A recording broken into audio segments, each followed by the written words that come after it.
Hi Sagittarius, my name is Darlene Dotson, and this is your Destiny of Truth for May of 2021. Now, for the month of May, we have Neptune in Pisces in your fourth house.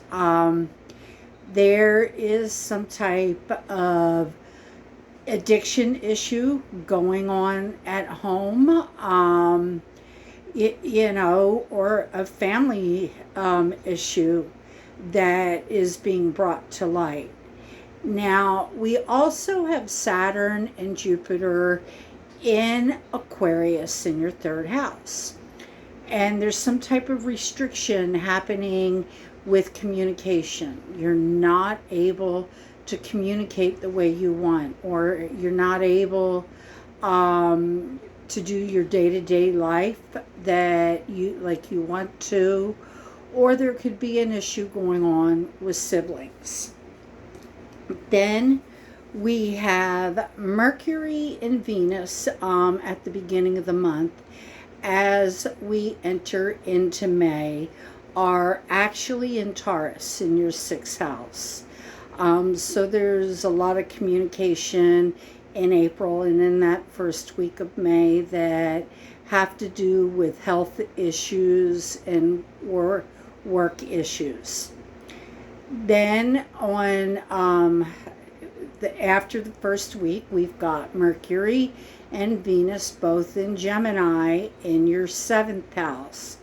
And that's about partnerships. There's going to be a lot more communications in your partnerships, and it could even be more than one partnership that you're communicating with. And of course, you're loving how you're communicating at this point with people in your relationships. Then, because there is love there. Then we also have Pluto in Capricorn in your second house. Pluto's been here for a while, and he's going to continue to be here. He's a very slow-moving planet. Think about a Capricorn. They don't rush for nobody. They take their time. They do things when they want. Well, for you, this is happening in your ethics and your morals and the things that you value. Pluto is making you get rid of what no longer serves you in order to be more in line with where you want to go in your life. Then we have Chiron in Aries in the fifth house. Chiron is the wounded healer. He heals us in an area of our life. And for you, he's healing that area of your children, your dating life, and your creativity, your happiness, and your joy. A lot of aggressive things have happened to you in this area. And so, he's working on healing that through selfless behavior, not selfish behavior. Then on the 11th, we have the new moon in Taurus, which is your sixth house. So you do have a new beginning in your health or in a work atmosphere. But, with the Sagittariuses that I know, or with the Sagittarius moon, I almost think it's a health issue that you guys are moving forward with, and there'll be a new beginning there. Then we have Mars in Cancer in the 8th house. That has to do with death, taxes, wills, trying to think of what else. Death, taxes, wills, transformation, astrology, tarot.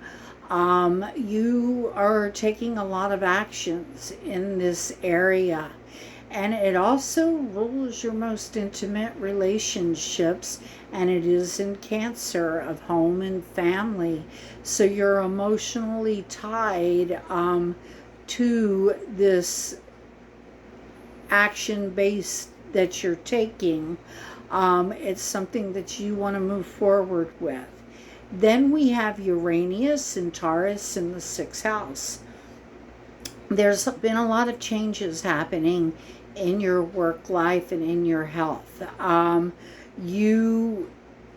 You know, like stability in this area of your life. Well, Uranius is anything but stable. He wants you to do things differently. He wants you to do things that will make you more stable in your life.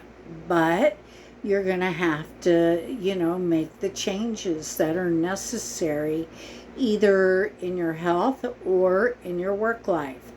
Then on the 13th, we have Jupiter moving in to Pisces. And for you, that's your 4th house of home and family and stability.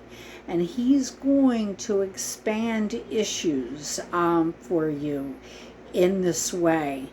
And as a Sagittarius sun, you know, that is pretty much, you've got Sagittarius, then, yeah, that's a square. So there's going to be some challenges to overcome for you. Why Jupiter is in this 4th house of home and family and stability. Then we have got the sun moving into Gemini on the 20th. And that is your 7th house of partnerships, relationships. And you're going to be shining a light on those partnerships in your life. Then after that, we have Saturn on the 23rd going retrograde in your 3rd house. And where you have felt held back and that there's no support with the way you're trying to communicate, or there's no support in your day-to-day life or with your siblings, you're going to have to look at those foundations and ask yourself why it's happening, and look and see if they are beneficial relationships for you. Now, on the 26th, we have a lunar eclipse, and a lunar eclipse is just a full moon, and so the lunar means there will be an ending, and it's in your 1st house, but it's in Sagittarius, okay? So Sagittarius, they can either look at the truth of a situation or they can over-exaggerate things. Well, there's going to be an ending here because you're going to see the light, okay? And yes, it's going to be an emotional ending. So just know that while there is an ending happening here in your 1st house of self, you know, that you are seeing the light. You're seeing the truth of the situation. And I mean, even though it's an ending, I tell people endings are good because at a full moon, we become consciously aware of something. It can be a behavior, a habit, you know, we see how it's no longer serving us. And this is in your 1st house. So you're going to become consciously aware of how something is just not serving you anymore. And then on the 29th, we have Mercury going retrograde, okay? And that is in Gemini in your 7th house. So you're going to be confused about which way to go with partnerships, you know, maybe a business endeavor, anything that has to do, you have to have a partnership with. And that can be clients, you know, anything where it's more than one person, not group, but just you and another person. It's a partnership issue. And you're going to be confused about which way to go. So don't make a decision. Okay, yes, you got options. It's in Gemini. But just take your time. The only way I say to go back to a partnership issue is if you're going back to one from the past. That is the only time I would suggest it during our Mercury retrograde. You know, because then the relationship is changing. But, you know, I do things all the time during a Mercury retrograde, but I am aware that the relationship's going to change, and guess what? I'm okay with that because I get bored pretty easy. But I have Saturn in my first house in Aquarius, so I like what's new and different. So just be aware of that. Now, for the oracles, I'm using the unicorn, okay? And I wanted to show you these cards because they're beautiful. They remind me of the Northern Lights. And I love the Northern Lights. But let's look at this, Sagittarius. Tell me what's happening in May.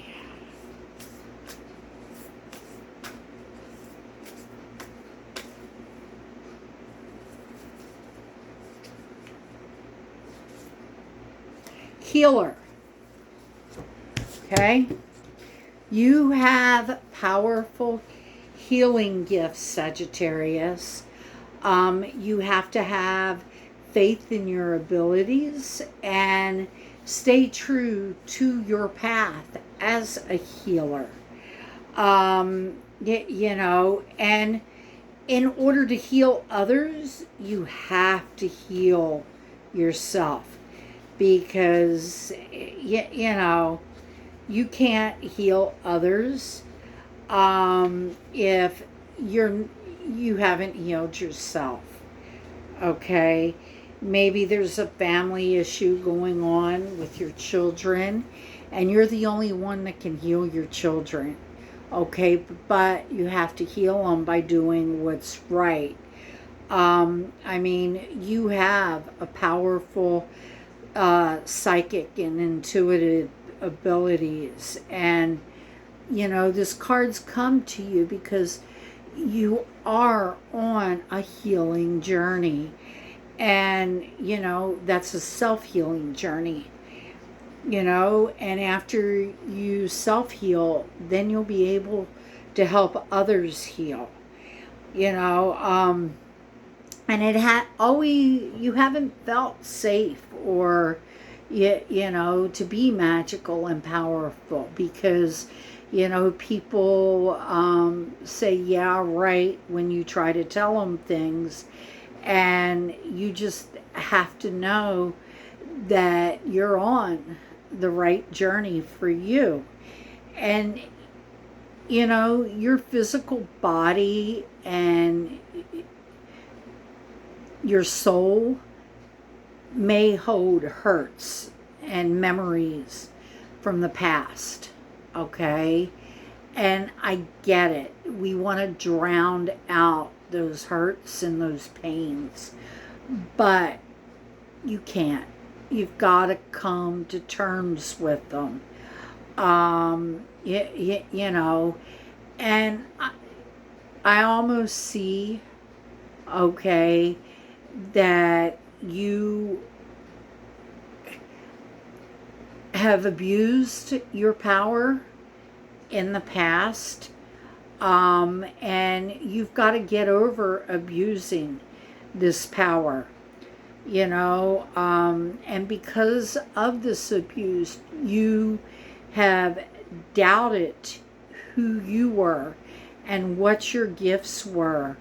And you may have even been what we call a shrinking violet and have withdrawn from others. Well, Now it's time for you to stay true to yourself and, true to your beliefs and your divine purpose, because you can make a difference in the world, but you've got to use that power to make a difference in other people's lives. And, let your heart guide you and become the healer that you're meant to be. And yes, you have got to deal with some home and family issues. That's the first thing. But once you deal with those issues, I think that you're going to be okay. But know that you got to heal yourself in order to help anybody in your family heal. Well, Sagittarius, that is your reading for May. And know that I love you and that I will see you in June. Have a blessed May. See you then.